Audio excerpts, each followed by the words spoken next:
नमस्कार दोस्तों, मैं हूं डॉक्टर अक्षता बहुगुणा और मैं एक एडुप्रेन्योर हूं।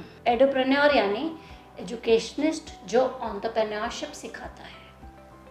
एंटरप्रेन्योरशिप सिखाने के लिए स्किल डेवलपमेंट और बिजनेस क्रिएशन दो माध्यम हैं और कुछ ऐसे रहस्य हैं जो अगर पता हो बिजनेस शुरू करने से पहले तो बिजनेस को डी रिस्क अर्थात उसका रिस्क कम किया जा सकता है या फेलियर के चांसेस को कम किया जाता है।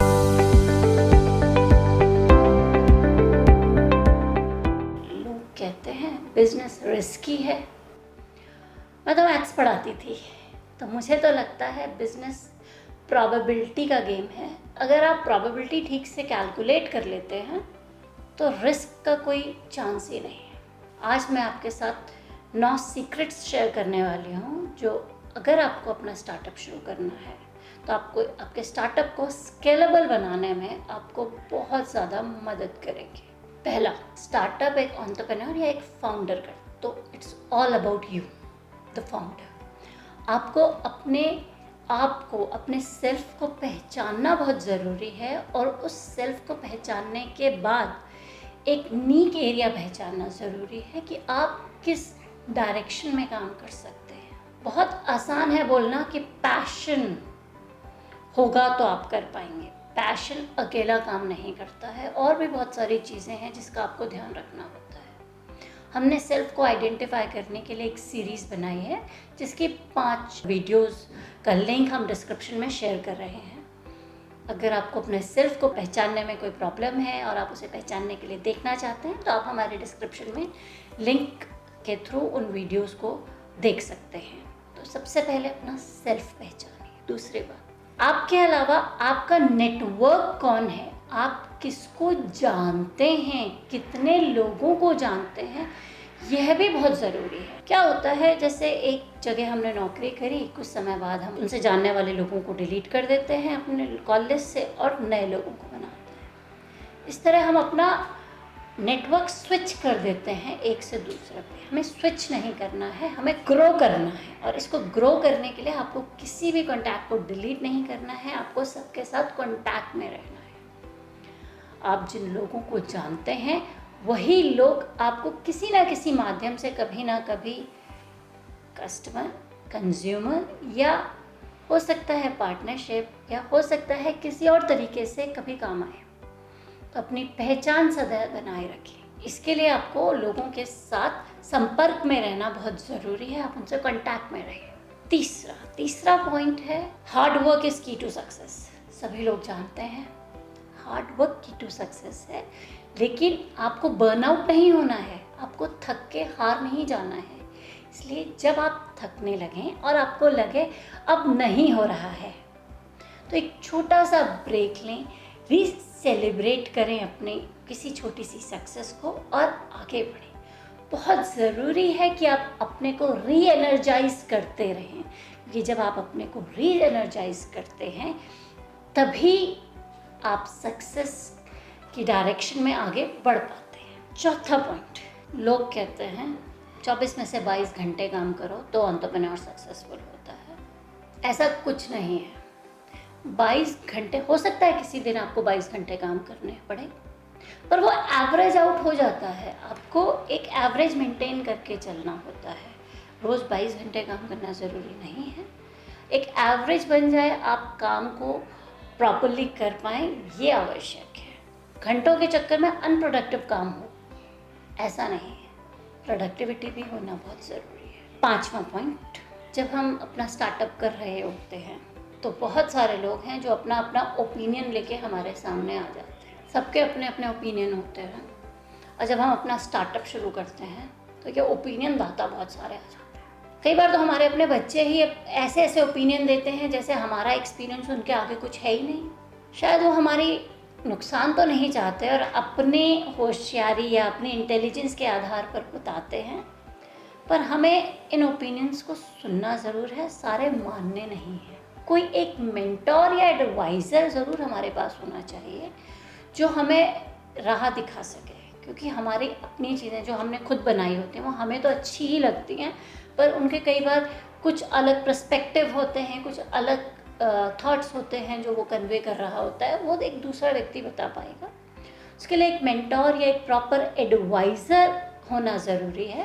इट इज़ नॉट नेसेसरी कि हम हर एक को उसका ओपिनियन लें, हर एक को एडवाइस लें। Advice has to be from the perfect person, the person who has got the credibility to do that. सुन सबके लो, करो मन की या करो एडवाइज़र से पूछ के जो आपके बिजनेस के लिए अच्छा है उसी की। इसका ध्यान रखना पड़ेगा कि हम ओपिनियन सिर्फ परफेक्ट या अपने मेंटोर की ही ले रहे हैं। छठा पॉइंट है, हमें कभी कभी पैसों की ज़रूरत होती है। कभी कभी क्या, स्टार्टअप तो रिसोर्स ऑप्टिमाइजेशन का ही नाम है और हमें पैसे तो इकट्ठे करने ही पड़ते हैं। इसके लिए कई बार लोन के माध्यम से या फंड्स के माध्यम से किसी से पैसा लेना होता है और दोबारा लेने में शर्म बहुत आती है। Number 1, entrepreneur has to be a sales person. तो इसलिए शर्माना तो नहीं है, लेकिन हाँ, एक बैकअप प्लान लेके चलना है कि आप जिससे बार बार पैसे ले रहे हैं उसके पैसे को आप किस प्रकार इस्तेमाल करेंगे और आप उसको पे बैक कैसे करेंगे। Paying back is again very important thing. So how do you plan to pay it back, whether with interest और विदाउट इंटरेस्ट। इंटरेस्ट देना है या नहीं देना है ये ज़रूरी नहीं है, ज़रूरी ये है कि आप उसको कैसे वो पैसे लौटाओगे। लौटाने का एक प्लान आपके दिमाग में होना बहुत ज़रूरी है और आप चाहें तो ये उस देने वाले व्यक्ति के साथ शेयर भी करें। 7वां पॉइंट क्या होता है, होता क्या है, हम लोग सोचते हैं हमारे दोस्त या हमारा परिवार हमें सपोर्ट करेगा और वही हमारे पहले कस्टमर्स बनेंगे। अब यहाँ पर 2 शब्द हैं, कस्टमर्स और कंज्यूमर्स। मैं हिंदी में बोलूँ तो कस्टमर हुआ खरीदार और कंज्यूमर हुआ उपभोक्ता जो चीज़ को इस्तेमाल कर रहा है। ज़्यादातर दोनों व्यक्ति एक ही होते हैं, पर कभी कभी यह अलग भी हो सकते हैं। जैसे बच्चों का खिलौना, खरीदार माता पिता होते हैं और उपभोक्ता बच्चा होता है। तो हमारे जो परिवार या हमारे मित्र हैं वो हमारा पहला क्लाइंट नहीं बनेंगे, वो हमारे कस्टमर नहीं बनेंगे।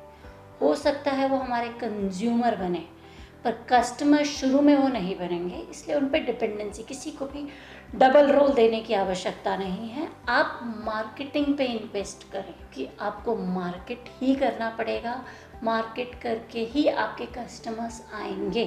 और जब आपके पास एक अच्छा बंच ऑफ कस्टमर्स इकट्ठा हो जाएगा, उसके बाद ही हमारे जो मित्र और हमारा जो परिवार के लोग हैं वो हमारे कस्टमर बनना शुरू करते हैं। शुरू में उन पर डिपेंडेंसी नहीं, डिपेंडेंसी मार्केटिंग पे ही रखनी पड़ेगी।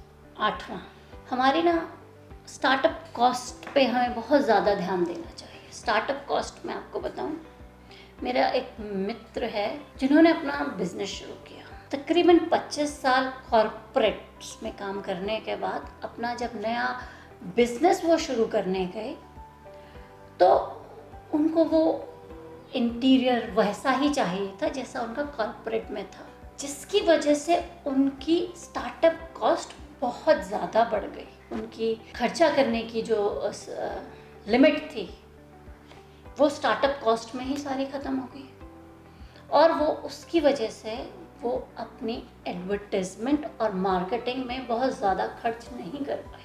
इवेंचुअली स्टार्टअप फेल हुआ, उतना अच्छा नहीं कर पाया। इसलिए स्टार्टअप कॉस्ट को कम रखना है, एडवर्टाइजमेंट कॉस्ट बढ़ानी है। अगर मैं सिंपल भाषा में कहूँ, 10% आपका जो रेवेन्यू है उसका आपको एडवर्टाइजमेंट में खर्च करना चाहिए। आपको अपने स्टार्टअप कॉस्ट का जो इंटीरियर है वो बाद में भी सुधारा जा सकता है।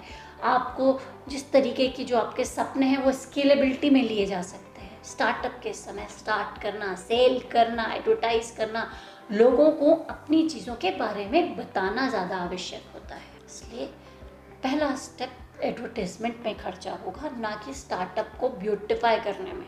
आपको इस चीज़ का ध्यान रखना होगा और अपने बिजनेस को बनाते हुए अपनी एडवर्टाइजमेंट पे एक्सपेंसेस का प्लान शुरू से करके चलें। आखिरी, क्योंकि मुझे स्केलेबिलिटी पे आपको बताना है, स्टार्टअप को स्केलेबल भी बनाना है, तो be prepared to reinvest. Profit हमारा अवॉर्ड नहीं है। प्रॉफिट हमें अपनी इनकम लेनी है, लेकिन प्रॉफिट को अवॉर्ड की तरह जेब में नहीं रखना है, उसको री इन्वेस्ट करने का भी प्लान करना है। क्योंकि अगर हमने अपना प्रॉफिट री इन्वेस्ट नहीं किया तो हम स्केल नहीं कर पाएंगे, हम कभी अपने बिजनेस को बड़ा नहीं बना पाएंगे। और अगर हम अपने बिजनेस को बड़ा नहीं बना पाएंगे तो हम एक ही जगह पे स्टैग्नेंट हो जाएंगे, वहीं पे रुक जाएगी हमारी कहानी, और एक दिन उस स्टैग्नेंट पोजीशन पे फ्रस्ट्रेट होके हम फेलियर एक्सेप्ट कर लेते हैं। इससे बचने के लिए अपने को री इन्वेस्ट करने को प्लान करके चलें, और पहले ही दिन से एडवर्टाइजमेंट और री इन्वेस्टमेंट प्लान को अपने प्लान और स्ट्रैटेजी का पार्ट बनाएं। बिजनेस की दुनिया में नई ऊंचाइयां अगर आपको पानी है तो इन 9 रहस्यों का ध्यान रखें जो आपको कोई नहीं बताएगा, और अपने बिजनेस को निरंतर आगे बढ़ाते रहिए। शुरुआत से शुरू करना मुश्किल होता है, नामुमकिन नहीं। अगर आप मन से किसी चीज़ को चाहते हैं तो आपको उसको करने के रास्ते मिलते जाएंगे। एंटरप्रेन्योरशिप के बारे में और जानने के लिए आप हमारे चैनल को सब्सक्राइब करें, और अगर आपको हमारा चैनल पसंद आया है तो इसे अपने मित्रों और परिवारजनों के साथ अवश्य शेयर करें। एंटरप्रेन्योरशिप के बारे में और डिटेल में जानने के लिए आप हमारे कोर्सेज में एनरोल हो सकते हैं। हमारे कोर्सेज में एनरोल करने के लिए आप हमारी वेबसाइट unboxentreprenneurship.com में देख सकते हैं, जिसका लिंक डिस्क्रिप्शन में दिया गया है। धन्यवाद।